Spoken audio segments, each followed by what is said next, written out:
Hello, and welcome back to the Dumb Defenses podcast, where we go around the world and through time to bring you the weirdest legal theories. I'm Frankie. I'm Judah.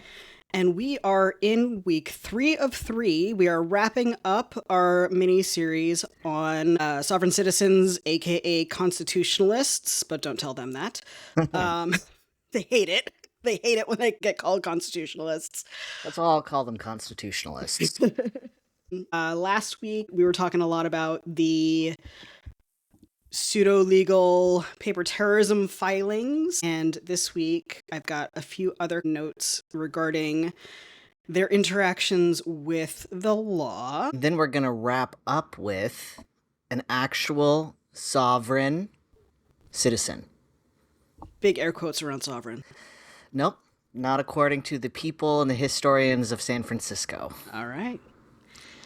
So, sort of alluded to this last week, but with all of the opinions that the sovereign citizens have, it's probably not surprising that physical violence is a huge risk when interacting with law enforcement. We discussed the Bundys and their standoffs a couple of weeks ago, and that is one example of how things can turn violent, either with shoot-offs, standouts, or sometimes even murders. Going in the semi-wayback machine, if people remember Terry Nichols and the Oklahoma City bombings in the 90s, I was in grade school. Definitely one of the core memories of my childhood. But there was some rumblings that he was engaged in sovereign citizen activities, and that may or may not have led to his choices. Sovereign citizens have also been known to stalk or even threaten government officials who they feel have wronged them. Last week we talked about how they use the legal system to make false civil claims, try to steal their houses, things like that.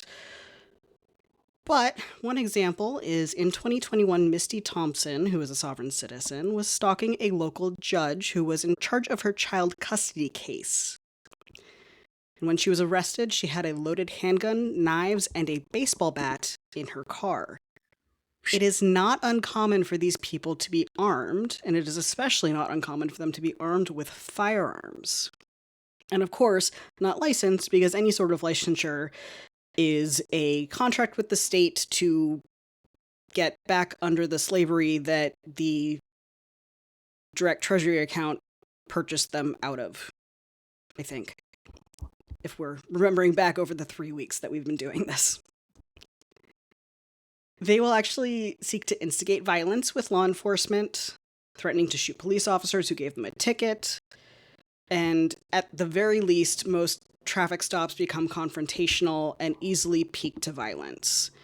And these guys tend to have traffic stops because they have the fake license plates, because again, they don't enter into contracts with the state lest they be brought back under state slavery. Because they are frequently armed, these traffic stops could potentially turn deadly if they begin to get into a shootout with the officers. An example of them engaging in violence after a limited slight was in 2021. Joseph Cataranu attacked a bailiff for being denied bail and then fought with the judge and the prosecutor who tried to help the bailiff.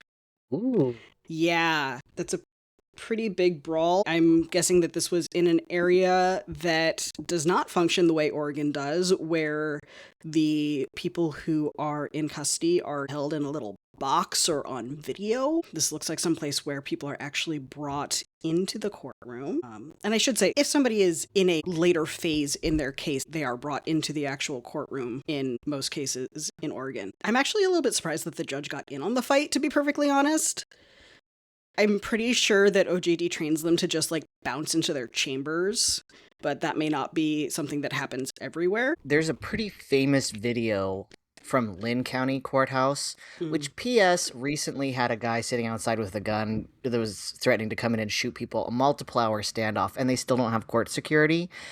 Oh, that's frightening. Yeah, you can walk straight in that courthouse. It used to be that way in Polk, and it was something that everybody who worked there was complaining about, and especially like my office door, when it closed, you needed a badge to get into, but it was a very flimsy, like you lean on it and it moves wall Yeah.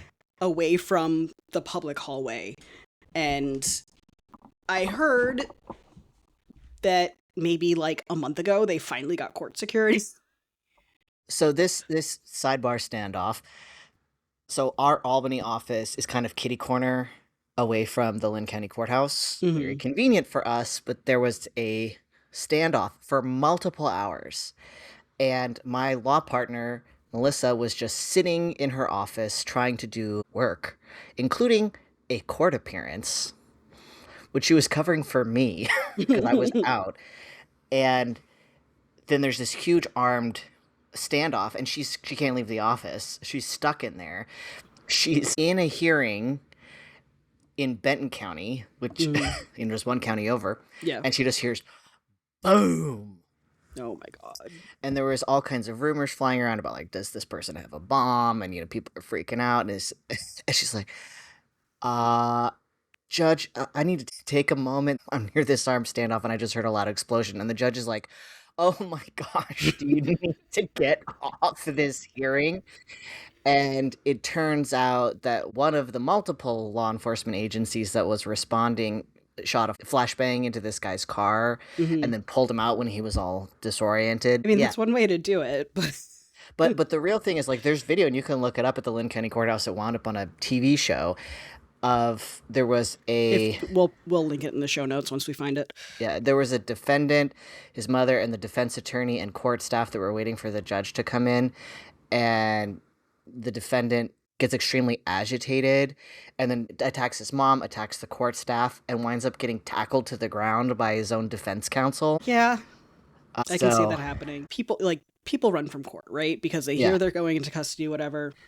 And I remember one of our colleagues contemplating tripping somebody who looked like they were about to run. It's like, that's a choice. He didn't, but just one of those, like, that's a lawsuit. Yeah, I found it on YouTube from the Mid-Valley Media Group, Lynn County Courtroom Outburst. Well, we will post that in the show notes, because that kind of thing doesn't happen frequently, but when it does, it's pretty entertaining so long as you're not in the middle of it. I mean, in court, I've been bitten. I had a client run off so fast he left his shoes behind and then just got clotheslined by court security at the door. But I've never had a fight. Yeah. No, never had anything of that happen. I've had somebody faint pretty hard. Not on me, thankfully, but next to me. So having jail medical run up to the courtroom is a bit of a spectacle. I think what I like the best in court, when I'm in there, is when my kid clients are there and they're like just tiny agents of chaos, like wandering around. I was in an adoption and my client was almost 2, super cute, and she was getting adopted that day. Lovely ceremony, family very happy, clap, clap, clap. She breaks free from her mom, goes to the judge, and just goes, Grandpa up, Grandpa up. Oh. And the judge is like, you got it, kiddo. Whoop. That's adorable. That's super adorable. It was so cute. I love adoption ceremonies. Oh yeah, it was wonderful. I mean, all the adoption ceremonies I've ever been to are really wonderful, but just a happy, beautiful day. The whole family's so happy, and yeah, yeah, less happy things in sovereign citizen land, but okay, yeah, less happy. Yeah, the figureheads also tend to find themselves in trouble with the law. They're the ones perpetuating all of this bullshit. And they also live it as well.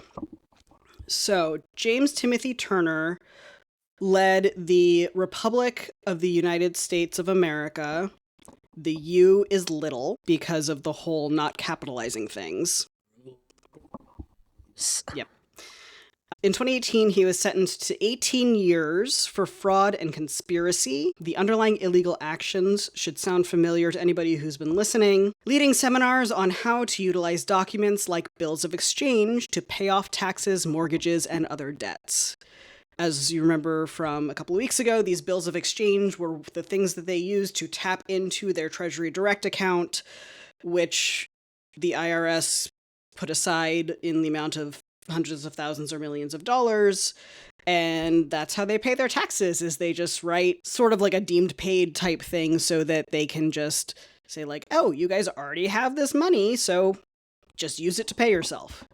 Not actually a thing. I was going to say, I feel like you have opinions on this.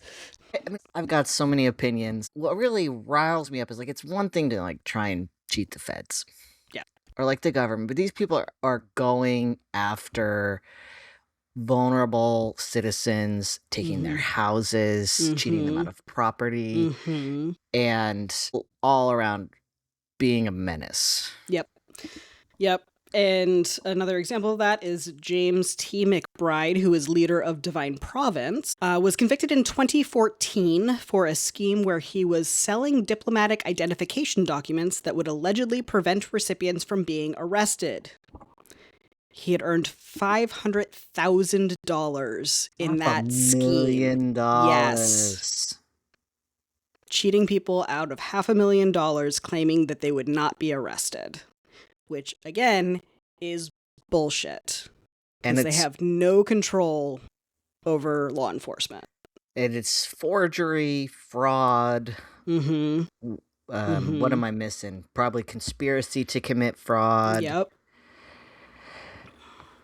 Yeah. Maybe impersonating a public official. Yeah, the exact charges weren't listed out. I was just looking at sort of like a list of various things that people have been charged with, and this was just a big old hunk of money that they talked about. So Bruce Dolcett, who is also one of the gurus, was sentenced to 38 years for racketeering, tax evasion, retaliation against judges, and more.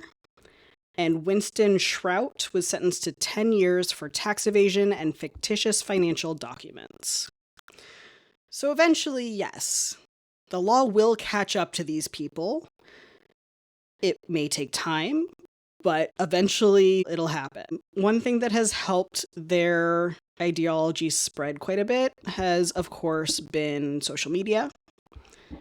In recent years, they've been able to spread their ideologies to new audiences, including anti-vaxxers, QAnon, and MAGA. I feel like if this was a Venn diagram, it'd be a circle. It'd be a circle. Yeah.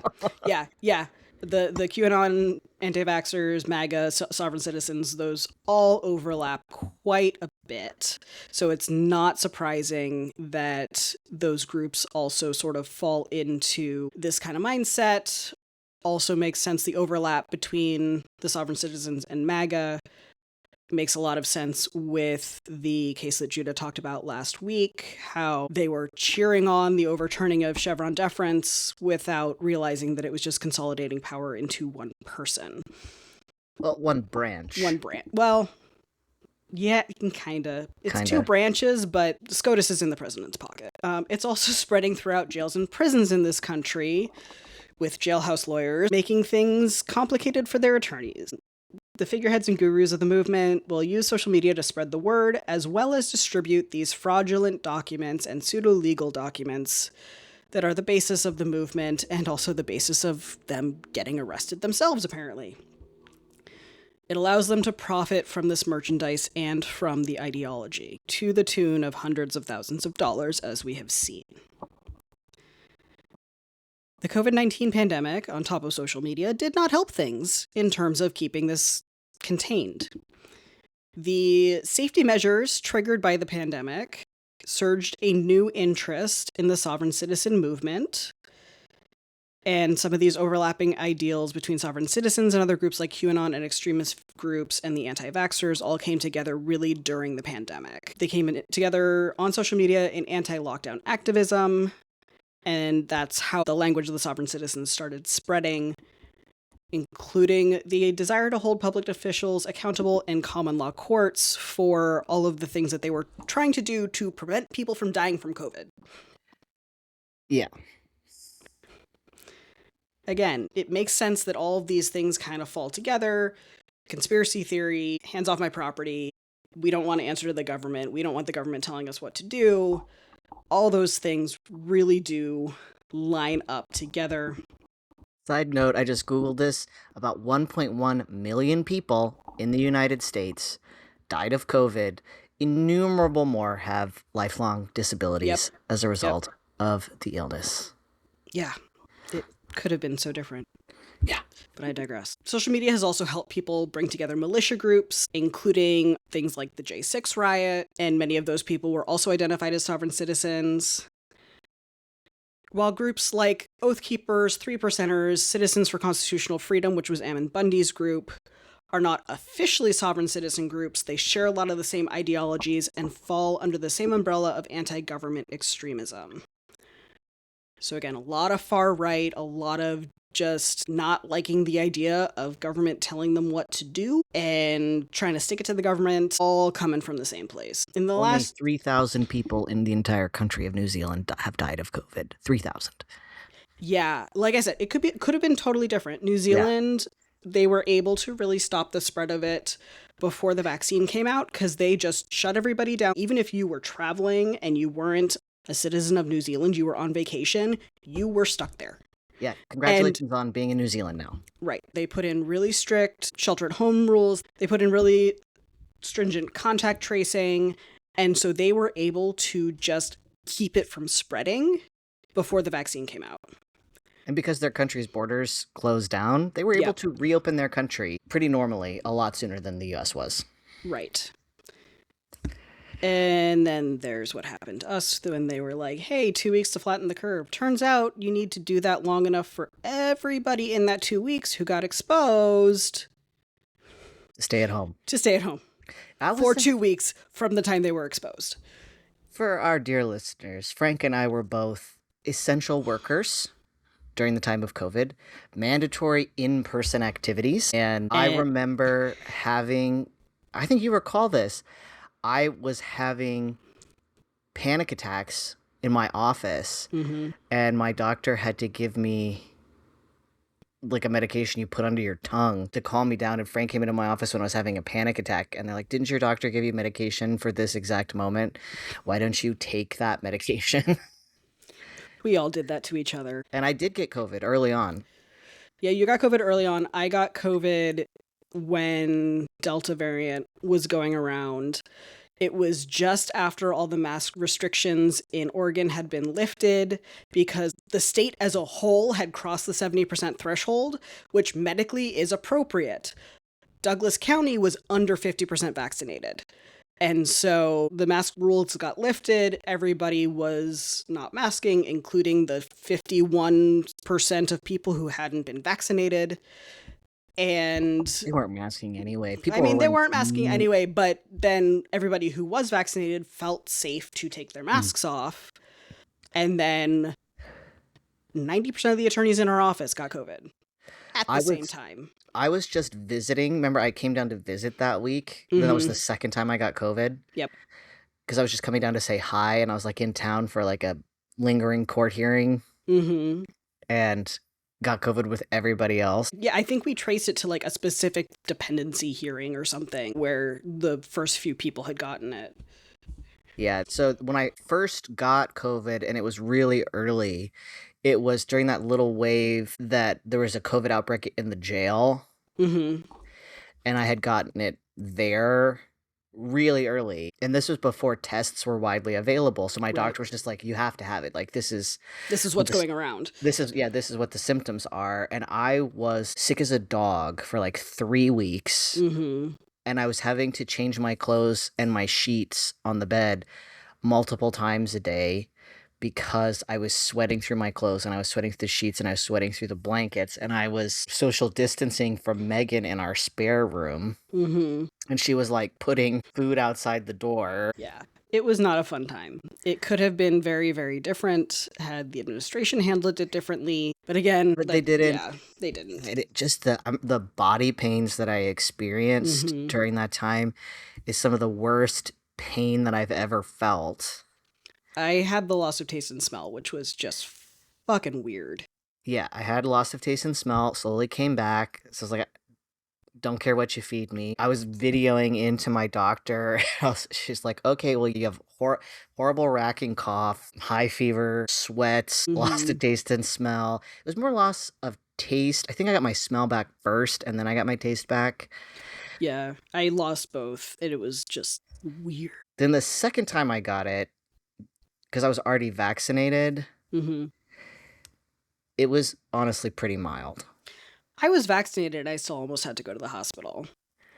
Well, you have lung conditions and Yeah, stuff. I do have a chronic lung condition amongst other things, and so my pulmonologist was like, "Well, I'm gonna give you a prescription for a steroid, and if your oxygen goes and stays below 93, you take one and go to the ER." And I was like, "There's no in between." He's like, "No."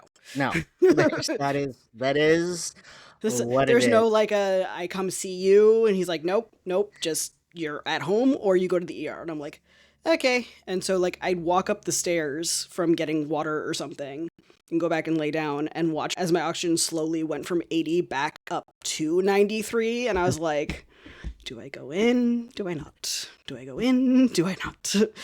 I feel for you because that's the first time thought I was gonna die. Mm-hmm. Second time felt like a kind of mild case of the flu, and the only way that I knew that I had it is my office at the time still had and has a policy that if you have COVID symptoms, you have to take a COVID test. Yep. And we have COVID tests at the office, and so I was having some symptoms. I thought, there's no way this is it. But I knew that other people like you had just gotten COVID, and I had just seen you, Yeah. took a COVID test, had it, followed the isolation protocols. But I could tell you, like, it was a world of difference being vaccinated and Oh, I'm getting sure it. if I wasn't vaccinated, I would have been hospitalized. Hmm. Because as close as I was having been vaccinated, had I not been, I mean, if I had a family member die of COVID because he refused to get vaccinated. So, It was before vaccines were available, but there was some, like, restrictions lifted. But there was a very, very small family gathering. My wife masked and like ate on the porch and social distanced. Everybody else at the gathering got COVID. I And my remember you wife's telling me this. yeah, and Megan did not. And my wife's uncle passed away from it, and we still miss him. Yeah, so many lives were lost Yeah. for absolutely no reason. Yeah, absolutely no reason. And I know the hole in my family is going to be there forever from where he was and isn't anymore. Yep. Yeah, absolutely no reason. Yeah. All right, moving forward with more good news. Well, not really, actually. We're going to talk about a couple of the gurus passing away. So, the update from the last year or so of sovereign citizenry. The violence led by these people have actually declined recently in the US, especially after the death of David Lester Straight on April 1st, 2025.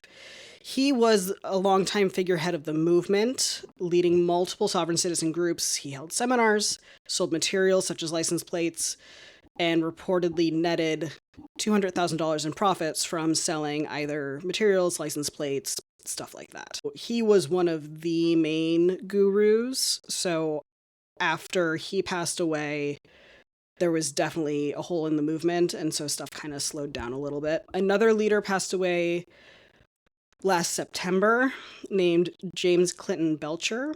He was the head of state for the American States Assembly, which is a sovereign citizen group allegedly setting up a shadow government, bank, etc., so that they can actually have their own government. Belcher's partner, Anna von Wright, lost her property for failing to pay income taxes because why pay income taxes when you are a sovereign citizen? So, a couple big deaths in the leadership. Definitely showed a slowing down of things. This shadow government that TASA was attempting to set up obviously took a little bit of a hit as well. So that shadow government is not getting set up. Just a note about RUSA, which we had talked about briefly before, the Republic for the United States of America, where the U is a little u and not a big U. That was founded in 2010. It is a Christian organization, and it's also creating its own shadow government. And it will, this is my favorite part, it believes the military will be seeking its assistance any day now. Right. Because the United States military is going to completely defect and set up a shadow government being run by people who don't like government. Yep, that's what they want. Yeah. There are also multiple active groups in Hawaii, as the belief system appealed to indigenous Hawaiians who were upset by their queen being overthrown, which ended the Kingdom of Hawaii when Hawaii became a state. Well, and I mean there's a whole. I was going to bring that up. There, like that was a completely unlawful overthrowing. It was. It absolutely was. The Kingdom of Hawaii should still exist. It absolutely should. Yeah. No, that was colonialist bullshit that she got overthrown. The Hawaiian royalty had been in power forever, and it was complete bullshit that she got overthrown. And it made Hawaii a state, but what true benefit does that get them? None to the indigenous people who have been systematically disenfranchised. And correct. So the indigenous Hawaiians believe that the sovereign citizen movement will give them the keys back to their kingdom, which I 100% appreciate the sentiment because the overthrow of the queen was bullshit. I worry that they are just being duped once again. Yeah, and just pulled out, getting their money taken. Yeah. My last note is that the Southern Poverty Law Center estimates that there are currently 300,000 sovereign citizens in the United States today, which is a little less than 1% of the population. So that is all I have. Really? Yes. I mean, I got tired of researching it at one point because there's just a lot of information. There's a lot. This is something else that gets more airtime and causes more problems than the percentage of people correct who they are. When I encounter some people claiming to be sovereign citizens, I also have, I've had concerns about people's mental health. Yes. And sometimes it is legit mental health and they're looking for something to ground themselves. A lot of the time it's not. A lot of the time it's just they were desperate for something to make sense and they got swiped up in it, and that's how they live their life now. And it's really unfortunate that these gurus are turning such a profit at these people's expense. Yeah, and a lot of people are poor. I would say people who are scamming other people out of money are likely a minority of even the... Yeah, I think that is correct, that the vast majority of people who are ascribing to these beliefs are the people that you see in court who are just saying that that's their entity name, it's not their true name, and things like that, versus people who are actively engaging in violence against other people.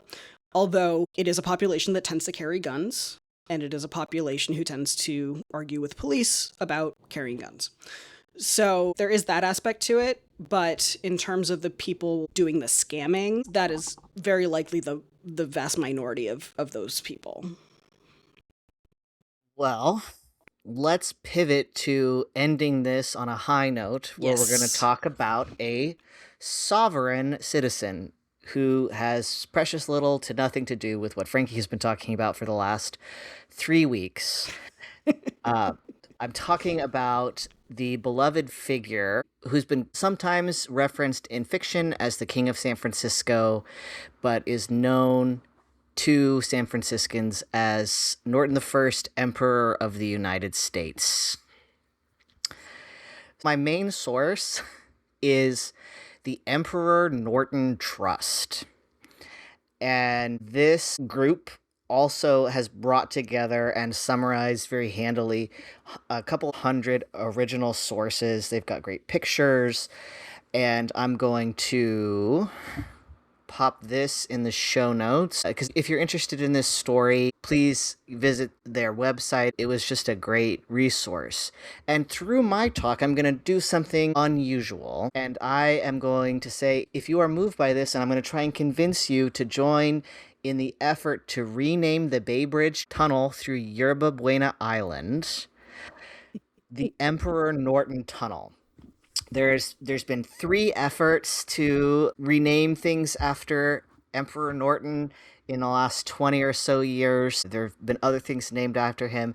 This is a really interesting person. This first came to my attention through a fictional character in the author Christopher Moore's work, who also had a character that had 2 stray dogs that were his dogs called Bummer and Lazarus. And that's a part of the Emperor Norton legend. There's no indication that that was true. But who Emperor Norton really was, like, the thing that gathers people's attention is there was a 20-year period in the mid to late 1800s where this guy self-declares himself to be the Emperor of the United States and later the Protector of Mexico, and issues rulings and proclamations. And he was really embraced by the people of San Francisco, taken very, not seriously, but taken in and taken Like, into he had a people's hearts. following. He had a following, and when he died, 10,000 people Oh my god. went to view his body. Wow. And this is San Francisco in the mid to late 1800s.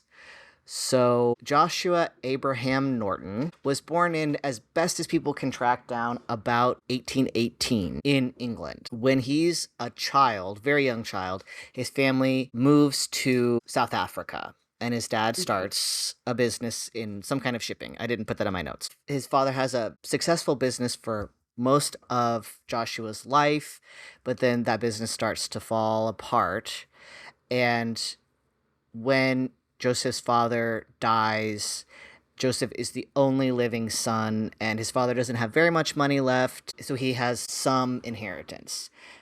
After Joshua's father dies, he goes and boards a ship to Boston in 1846.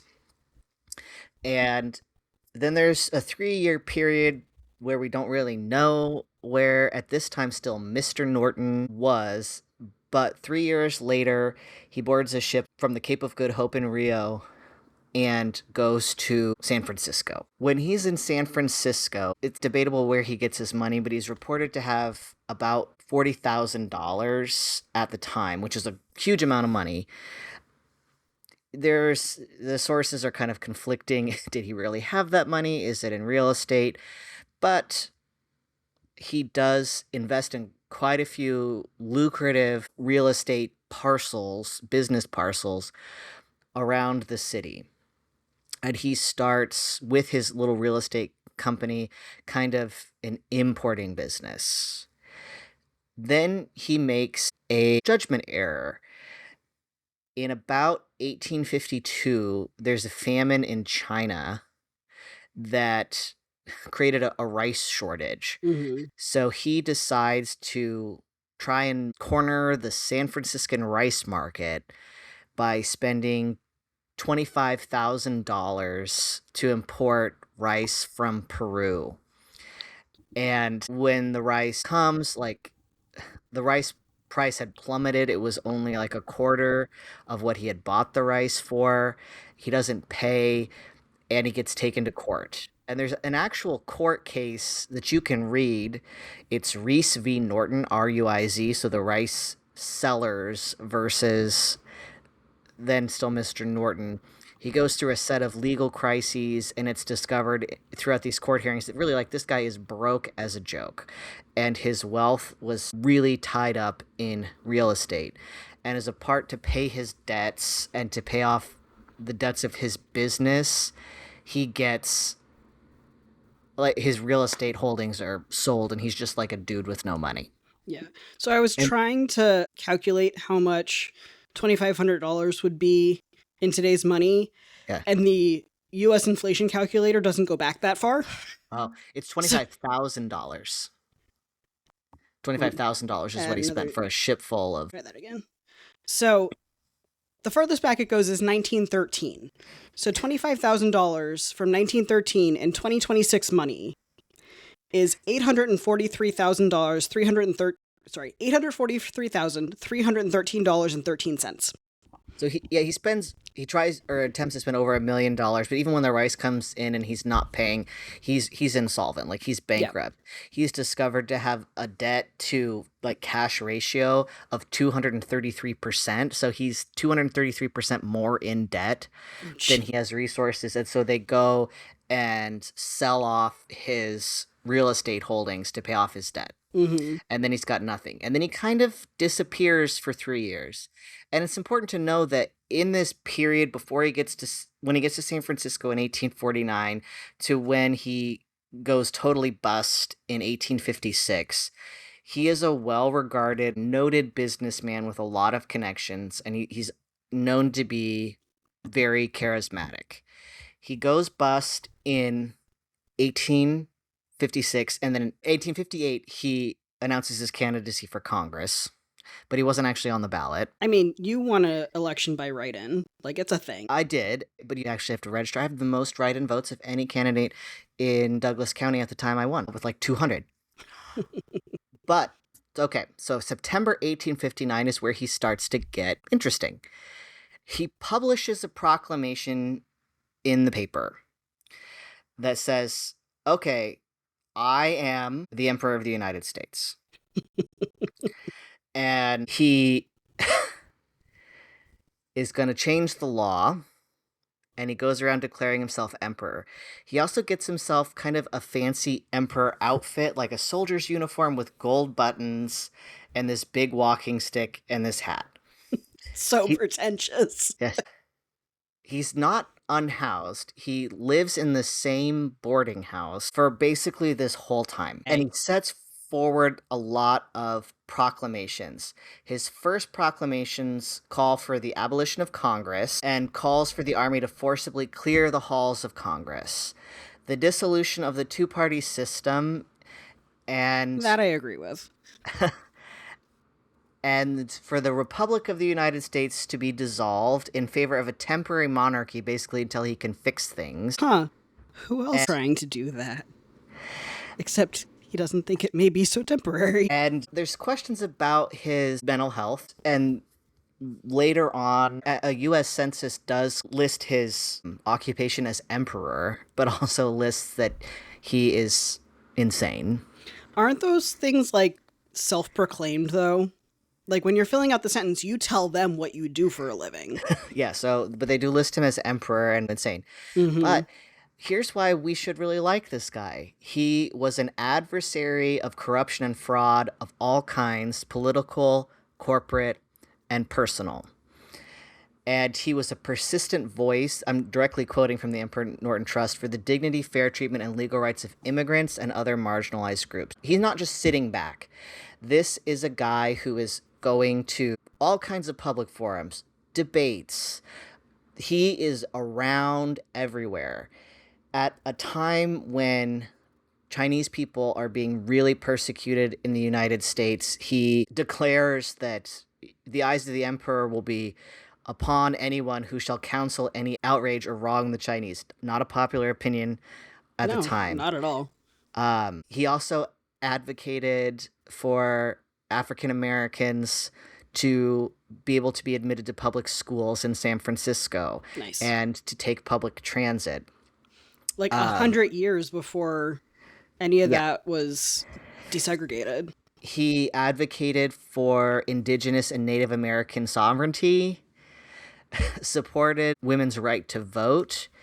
He was a religious humanist and pluralist who strongly favored church and state separation.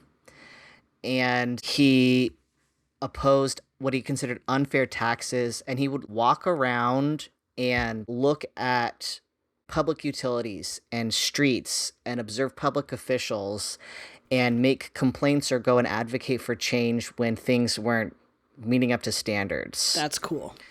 He was this interesting character because he's declared himself the Emperor of the United States, but he is legitimately going around constantly. And doing things that an emperor should be doing. Yes, and advocating for the public's interest and making San Francisco better for everyone, not just rich people. That's what he advocated for and did consistently, and saying hey, I'm literally going to do my job as emperor by trying to improve the lives of the people around me. And he wasn't leaving out women. He wasn't leaving out people of color. That's really cool.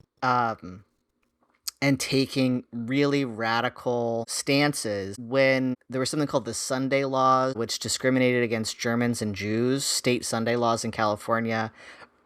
And he just put out a declaration that these are unlawful. I mean, yeah. He regularly showed up in newspapers, and it's unsurprising because he wound up as a character in a Mark Twain story. But Mark Twain had a newspaper in San Francisco at the time and wrote about him. He's in the San Francisco Chronicles.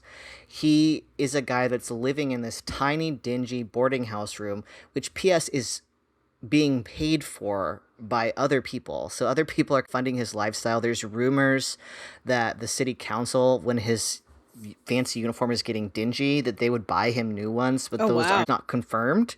Okay.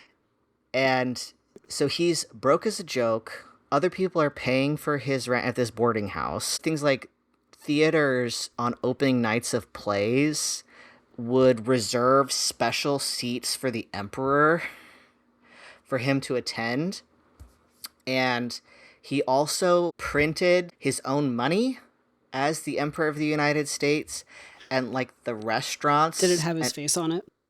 I don't know. There's no information about what that looked like, but restaurants and like drinking establishments and places that he would go would accept his handmade money as payment for things. And he became this tremendously popular cornerstone of San Francisco and very beloved by the people of San Francisco. We have a person locally, I don't know his backstory, but his name's Dancing Mike. I don't know what his real name is, but we call him Dancing Mike because when you see him go across the crosswalk, he dances across the crosswalk, and everybody loves Dancing Mike. So I think of him as like this elevated version of Dancing Mike. Businesses called him good for business because he was so popular that when he would go there, he would draw people around. Mm-hmm. He was once arrested for vagrancy. What? And there was a protest, and 2 different newspapers printed protests after he was arrested for vagrancy and declared a, quote, lunatic. That's offensive now, but at the time that was the term. That was the term. And the police chief of San Francisco released the emperor and apologized. And after that, police officers would salute the emperor. Oh my God. When he walked down the street. That's amazing. So he was seen out on these rounds, but sadly, because I wish he was still alive today, even though he'd be well over 150 years old, close to 200. Nope, over 200 years old. Yeah. In 1880, he was heading to a debate. He regularly attended like debates and public forums, and collapsed on the steps outside of the Academy of Natural Sciences and passed away. And there was a huge period of mourning. And I want to read his obituary from the newspaper The Morning Call, which was Mark Twain's newspaper, because it's so good. And I'm going to read the whole thing. Okay. On the reeking pavement, in the darkness of a moonless night under the dripping rain, and surrounded by a hastily gathered crowd of wandering strangers, Norton first, by the grace of God, Emperor of the United States and Protector of Mexico, departed this life. Other sovereigns have died with no more of kindly care. Other sovereigns have died as they have lived with all the pomp of earthly majesty, but death having touched them, Norton the First rises up, the exact peer of the haughtiest king or kaiser that ever wore a crown. Perhaps he will rise up more than the peer of most of them. He had a better claim to kindly consideration than that his lot forbade to wade through slaughter to throne and shut the gates of mercy on mankind. Though his harmless proclamations can always be traced to an innate gentleness of heart, a desire to effect uses and a courtesy, the possession of which would materially improve the living princes whose names will naturally suggest themselves. He's just lovely, deeply beloved. Yeah, and absolutely. He became a character 5 years after his death in The Adventures of Huckleberry Finn. Mm-hmm. The character of the king is modeled after Emperor Norton. Yeah. And a nice tangent. In 1964, Jose Sarria, a drag performer who in 1961 became the first openly gay candidate to run for public office of the United States, adopted the persona Empress of San Francisco, Jose I, the widow of Norton. And when Jose Sarria died, secured a burial plot adjacent to the emperor. Oh.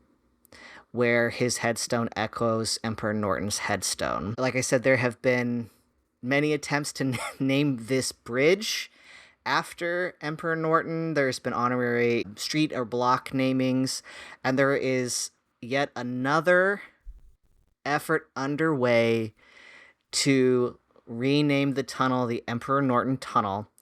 And if you are interested, you can support the effort at emperornortontunnel.org. And we'll also link that down in the show notes. We can link that in the show notes. And so I think as far as sovereign citizens go, I accept Emperor Norton as Emperor Norton the First of the United States, and I accept his proclamations and his reign, and I think just a lovely piece of history. Yeah, he was actually, as much as he could with absolutely zero power, he was actually trying to do the things that I think a lot of us would wish those in power would do at this point. And seeing that all Americans are Americans, no ifs, ands, or buts, and making sure that everybody feels loved and accepted. And that's what a leader should be doing.